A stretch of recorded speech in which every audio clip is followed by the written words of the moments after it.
بسم اللہ الرحمن الرحیم۔ آپ لوگوں کو جیسے کہ معلوم ہے کہ 27 اگست میں نیشنل کیپٹل سے ریکٹ آف لیگل سیل نے بھارت کے سبھی مدرسوں کے لیے free of cost legal aid کا اعلان کیا تھا۔ جب ہر راجیہ سے اس طرح کی جانکاری لگ بھگ آنے لگی تھی کہ اسٹیٹ گورنمنٹس کی طرف سے اور کچھ انڈیپینڈنٹ اسپیسیفک پلیٹ فارم کی طرف سے مدارس کو نوٹسز بھیجے جا رہے ہیں اور ان کو پریشان کیا جا رہا ہے، تو اس وقت ریکٹ آف لیگل سیل کا پینل سامنے آیا اور اس نے بھارت کے اندر یہ اعلان کیا کہ کسی بھی راجیہ میں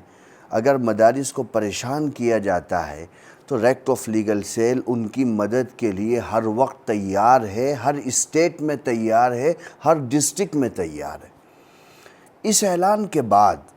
صرف اعلان ہی نہیں کیا بلکہ ساتھ میں ایک ہیلپ لائن نمبر بھی جاری کیا تھا۔ اس ہیلپ لائن نمبر کے جاری ہونے کے بعد لگ بھگ بھارت کے سبھی راجیوں کے تقریباً مدارس کو چلانے والے مور دین 80% لوگوں نے ہمارے پینل سے رابطہ کیا اور اپنی پرابلمز کو رکھا، اپنی پریشانیوں کو رکھا۔ اسٹیٹ گورنمنٹ کی طرف سے غیر قانونی چیزیں جو کی جا رہی ہیں وہ ہمارے پینل کے سامنے اس کو بیان کیا۔ لگ بھگ بڑی تعداد میں لوگ ایسے تھے جن کی پرابلمز کو ہم نے سولو کیا،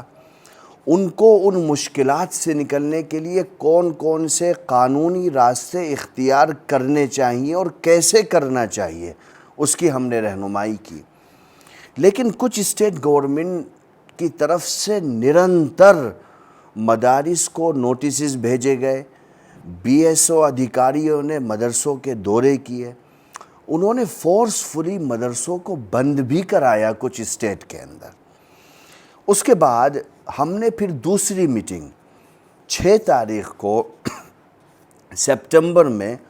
دلی میں بلائی اپنے پینل کی، اور اس میٹنگ میں ہم نے مشورے کے بعد یہ اعلان کیا کہ ہم ہائی کورٹ جائیں گے اور گورنمنٹ کی اس سمویدھان ویرودھی کام کو ہائی کورٹ میں چیلنج کریں گے۔ ہم نے ایک ریپرزنٹیشن بھی تیار کیا اس میٹنگ کے اندر، جو بھارت کے الگ الگ راجیوں کے 50 سے زائد ڈسٹرکٹ مجسٹریٹ کو ہم نے مدرسوں کے مادھیم سے وہ ریپرزنٹیشن بھجوایا، جس میں ہم نے مائنورٹیز کو جو رائٹ ہیں کانسٹیٹیوشنلی اور وہ انسٹیٹیوٹ جو آٹونومس ہیں اور کمپلیٹلی مائنورٹی ایجوکیشنل انسٹیٹیوٹ ہیں، ان کو کیا ادھیکار بھارت کے سمویدھان نے دیا ہے، اس میں ہم نے اس ریپرزنٹیشن میں اس کو درج کیا۔ اس کے ساتھ ساتھ آر ٹی ای کو بنیاد بنا کر کے سب سے زیادہ نوٹسز دیے گئے ہیں، تو ہم نے اس ریپرزنٹیشن میں یہ بھی بتایا کہ right of children to free and compulsory education act 2009، اس میں مدارس اور مکاتب نہیں آتے ہیں۔ ہم نے اس ریپرزنٹیشن میں یہ بھی لکھا کہ سپریم کورٹ نے Pramati educational and cultural trust versus union of India 2014 میں 5 ججوں کی بینچ نے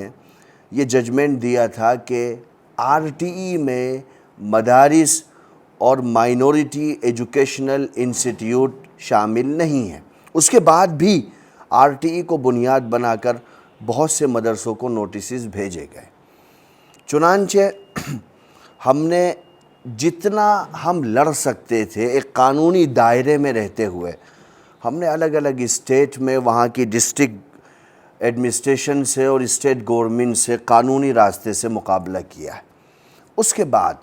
چونکہ میں اناؤنس کر چکا تھا ہائی کورٹ جانے کا، تو لگ بھگ بھارت کے سبھی راجیوں کے لوگ پوچھ رہے تھے کہ مولانا صاحب آپ نے اعلان کیا تھا لیکن اب تک ہائی کورٹ آپ گئے نہیں گئے، اس کی کوئی ادھیکارک سوچنا نہیں ملی ہے۔ تو میں اس کی وضاحت کے لیے بطور خاص یہ میسج دے رہا ہوں کہ یہاں تک کے کام کے بعد جب ہم نے دیش بھر کے سبھی نوٹسز کو جمع کیا، ڈسٹرکٹ میں جو نوٹس دیے گئے ہیں، اسٹیٹ میں جو نوٹس دیے گئے، اس کے بعد جمعیت علماء ہند کی اعلیٰ قیادت سے مشاورت کے بعد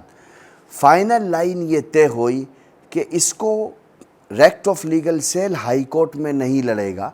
بلکہ جمعیت علماء ہند کی قیادت میں مدارس کے خلاف چلائی جا رہی اس مہم کو سپریم کورٹ میں چیلنج کیا جائے گا۔ چنانچہ اس کے لیے کوششیں ہوئیں، ہمارے پینل نے وہ ساری چیزیں تیار کیں اور قیادت تک پہنچائیں، اور